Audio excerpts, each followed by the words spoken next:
toughest guy you ever fought? Well, I fought a lot of tough folks. A lot of them tough.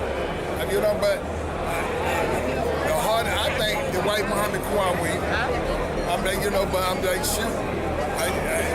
I lost 15 pounds as a white fighting that guy trying to keep him off of me. At 62, Evander Holyfield, boxing's Iron Warrior, has seen it all.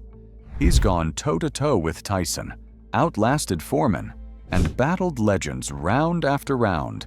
But in a jaw-dropping moment, the former champ just named one man as the toughest fight of his life. And no, it's not who you think. This revelation flips the script on everything we thought we knew about boxing's fiercest rivalries. Stick around, because this one's personal. In a recent heart-to-heart, Holyfield spilled tea so hot, boxing fans were shook. However, it was not about Tyson or Bo, not even Lennox. In fact, the name he dropped left everyone doing a double take. It all came down to a fight so intense that Holyfield said it nearly broke him. And the craziest part was, most people don't even talk about this particular fight. It completely flew under the radar, but left scars deeper than any heavyweight slugfest. We are breaking it all down from what happened, why it happened, and why this particular fight still haunts him decades later. The making of the real deal. Let's rewind the clock and go back to the very beginning, before the world titles, the multi-million-dollar paydays, and the infamous ear bite that still lives rent-free in every boxing fan's mind. Because long before Evander Holyfield became a heavyweight icon, he was just a skinny kid from Atmore, Alabama, with a dream so big it barely fit in the gym. At 8, he was drawn to his local Boys and Girls Club and begged his way onto the boxing team just to use the speed bag. After repeatedly asking, the coach eventually let him in, and he impressed everyone with raw grit and earned the belief that he could be a world champ.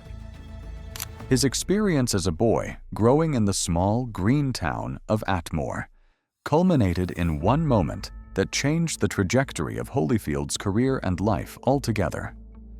Raised as the youngest of 9 children in a tough neighborhood, Holyfield's mother instilled in him a refusal to quit. When he lost his first 2 amateur bouts, she urged him back into the ring, where he finally overcame his rival on the 3rd attempt. That single moment marked the beginning of a storied amateur career that led all the way to Olympic bronze in 1984.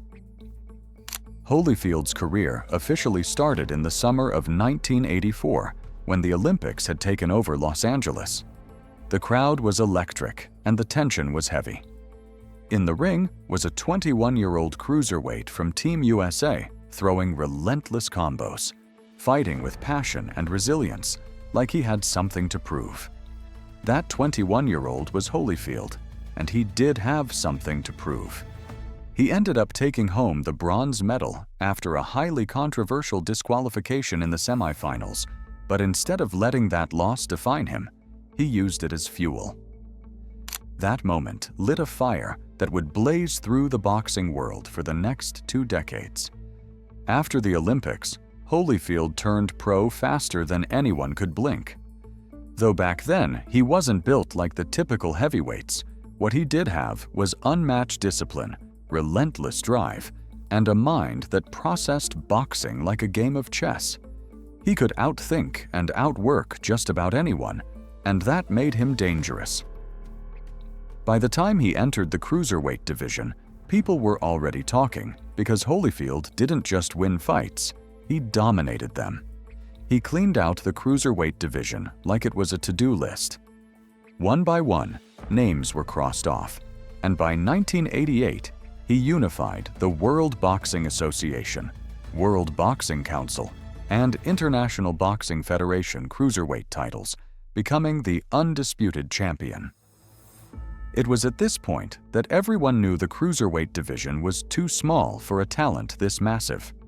So naturally, he moved up, but moving up to heavyweight was a risk because he was now stepping into the ring with guys who were 30 to 40 pounds heavier than him. This meant bigger reach, more power, and very little mercy. But did that stop him? Not even close.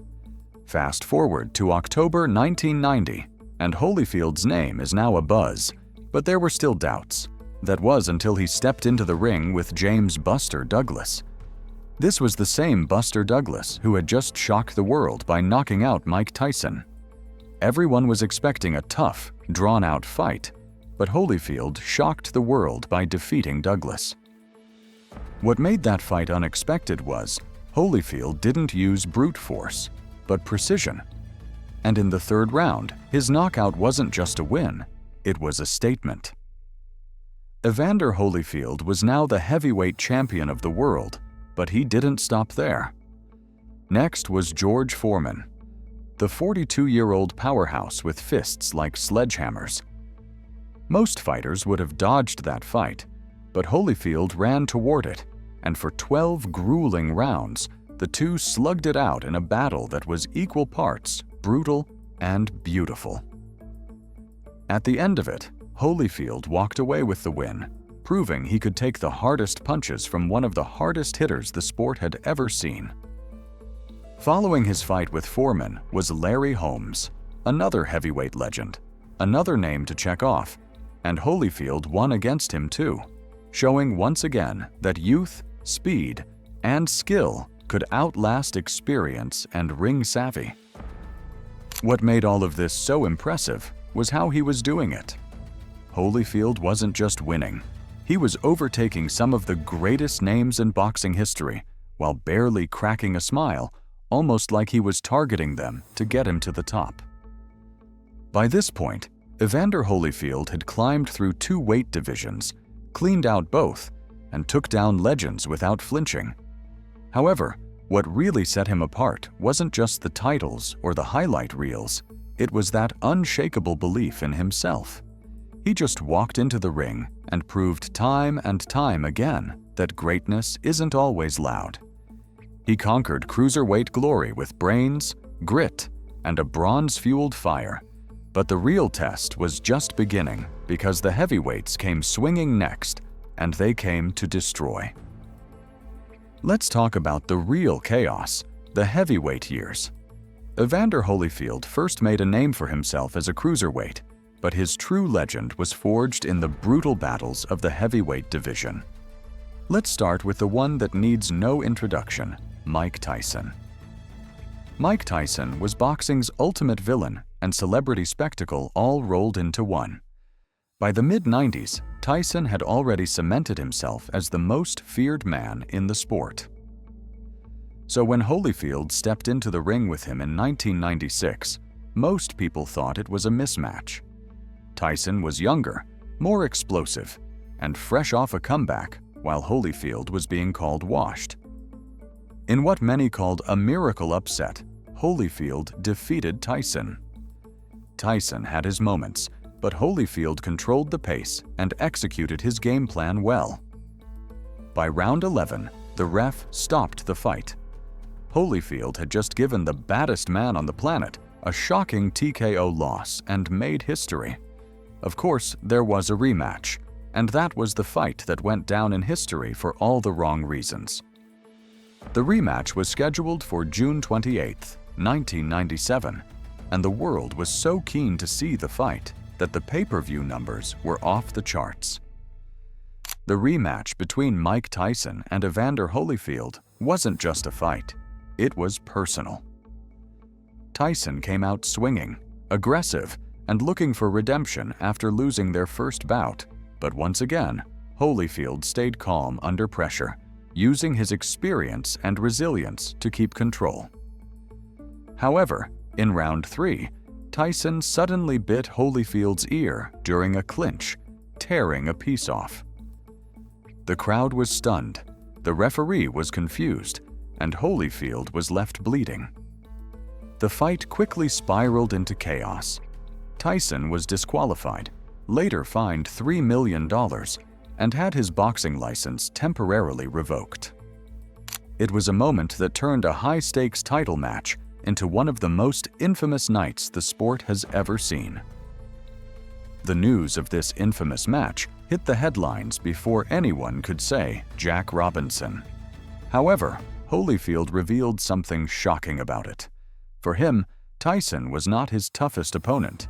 He stated that he was never scared of Tyson, as he knew his weakness. Holyfield sure did respect Tyson, but he never saw him as the man who pushed him the furthest. You'd think the man who took a piece from him would top the list of toughest opponents, right? To Holyfield, he was just another fight, so who truly pushed him to the edge?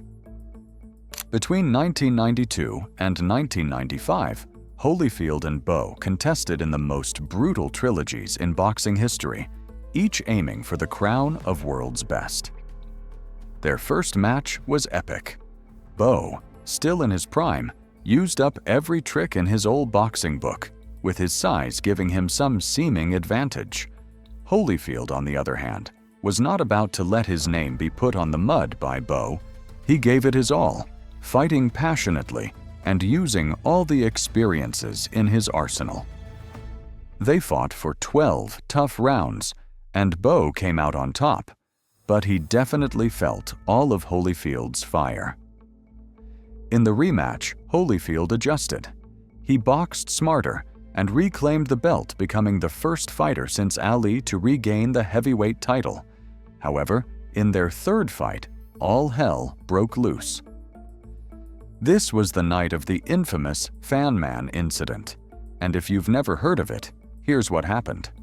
In round 7, a man suddenly flew into the arena using a powered paraglider and crash-landed on the side of the ring, getting stuck in the ropes.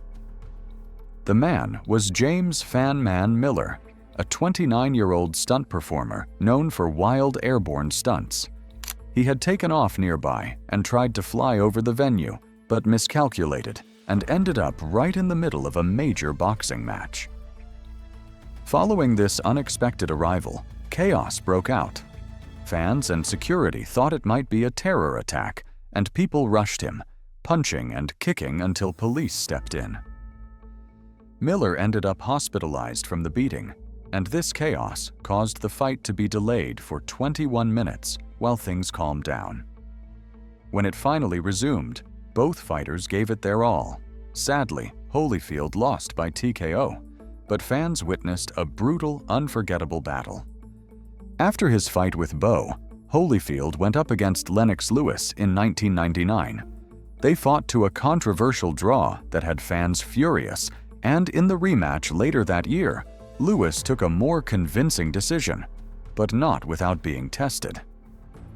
Holyfield pushed him, jabbed with him, and went the distance with one of the most polished heavyweights of the modern era. What's really interesting is that Lennox Lewis once called Holyfield the toughest opponent he ever faced. And if you think that's where the story ends, think again, because while Holyfield took on almost everyone, from Ray Mercer, Michael Moorer, John Ruiz, to even James Toney, he kept fighting younger, faster opponents well into his 40s. He survived giants, fights, and chaos in the heavyweight jungle, but none of them broke him. The real threat was a relentless storm from the cruiserweight ranks from the past. The pandemonium, when Evander Holyfield was nearly broken. It's July 12, 1986. The Omni in Atlanta was packed, the air was thick, and fans were restless. They had come to see if this young kid, Evander Holyfield, could pull off something big. He's 23, barely into his pro career, and already walking into a world title fight with only 12 professional fights to his name, so logically, no one would have blamed him if he wasn't ready. Across from him stood Dwight Mohammed Qawi. Not tall, not flashy, but solid. 5'7", square as a fridge, and twice as heavy-handed. Qawi was a former light heavyweight world champion and no stranger to deep waters. He had been in the game long enough to know how to hurt anyone without even rushing, and his game plan was to always stay close, mean, and never let you breathe. The first bell rang, and Qawi wasted no time. He got low, stayed tight, and started digging into Holyfield's body with short punches that landed like heavy thuds. There was no warm-up round. From the jump, Kwawi was in his face, pressing him, making him uncomfortable. Holyfield tried to keep up, but this was something different. Holyfield was used to space, timing, and clean punches, but Kwawi didn't give him any of that. It felt like fighting in a phone booth, and Kwawi owns the booth. This wasn't your typical cruiserweight bout. It looked more like two middleweights throwing everything they had from close range for round after round. Back then, title fights went on for as much as 15 rounds, and by round 9, Holyfield looked spent. Later, he admitted he lost 15 pounds during that fight, and that wasn't a figure of speech. During the fight, his body was giving out. He was sweating everything out and running on fumes. There was even a moment he thought about quitting in the corner, but he didn't. He bit down and kept going. When the final bell rang, both men looked like they'd been through a war, and that's what it was, a war of attrition. Though Holyfield didn't knock Kwawi down, he fought till the end. He survived it, and somehow, that survival was enough. 2 out of the 3 judges voted in his favor, crowning him the winner of the fight, and he became the new WBA Cruiserweight champion. But it came at a price. He could barely remember the final rounds because his body was completely drained. But he'd done it. The crazy thing was that wasn't the end. Fast forward to December 1987, and they met again, this time in Atlantic City, but things are different now. Holyfield has more fights under his belt, meaning more experience. He was no longer new to this. He's smarter, stronger, and he now knows what to expect. Although Kwawi was still dangerous, Holyfield wasn't walking in blind this time. He was prepared, and from the opening round, you could tell. Holyfield's movements were sharper, his jab was busier, and he did not allow Kwawi set the pace or crowd him like before. He controlled the distance better, and when he fired back, there was more pop in his punches. Round by round, he chipped away. Then, in the 4th, it all came together. He landed a clean combination, and Kwawi went down.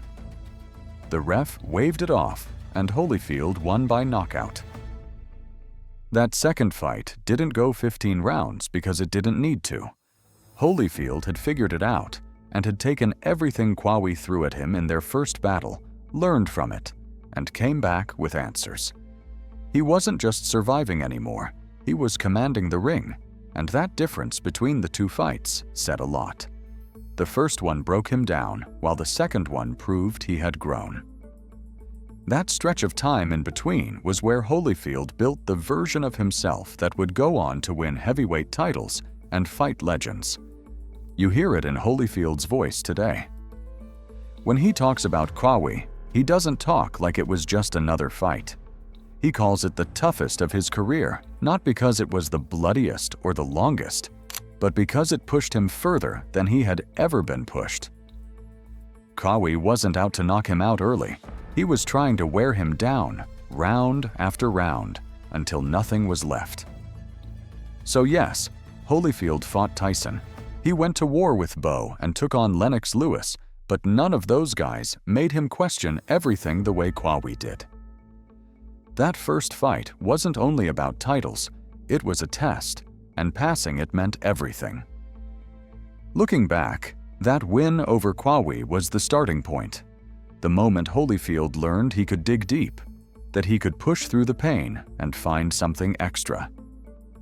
Without that experience, who knows how his story would have played out.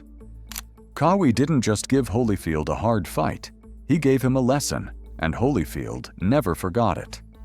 He endured 15 rounds of hell, nearly broke, and came back stronger, but decades later, Holyfield isn't just reflecting. He's revealing the truth on how he was pushed to the edge. Holyfield speaks. The realest deal about the toughest man he ever faced. So why Kwawi? When people talk about the greatest boxers Evander Holyfield ever faced, You would usually hear the big names first, and while those guys were powerful, dangerous, and made headlines, Holyfield himself does not name them as the hardest fights of his career. According to him, it was Dwight Muhammad Qawi. Qawi, on the other hand, wasn't a giant. He didn't look like the kind of guy who'd wreck your career or test your limits. He stood at 5'7", stocky, with a compact frame, but once the bell rang, none of that mattered. They called him the Camden Buzzsaw. For a reason, because he came forward from the first round to the last, throwing tight, sharp punches, always at close range. His style wasn't flashy, but there was constant pressure. Qawi didn't need a long reach because he was already inside before you knew it. Qawi didn't knock people out cold in the opening rounds. Instead, he moved slowly. He wasn't about highlight reels. He was about breaking you down little by little, minute by minute. You'd try to create space, but he'd cut off the ring. You'd try to move, and he'd stay on you. He'd duck your punches, slip inside, and go to the body over and over. There was no relief, and every round felt like a fight on its own. This was the version of Qawi Holyfield ran into in 1986. At the time, Holyfield was only 12 fights into his pro career. Though he was talented, fast, and hungry, Qawi was a former light heavyweight champion with experience, grit, and something to prove. So when they stepped into the ring, Qawi didn't bother with trash talk or mind games. He just showed up and made Holyfield earn every second. That fight went the full 15 rounds, and Holyfield won by split decision, but he came out of that ring changed. In interviews years later, he called it the toughest fight of my life. And when he said it, you could hear the weight behind those words. He wasn't talking about pain or injuries. He was talking about what it did to him mentally. According to him, Qawi didn't just test his skills, he tested his will.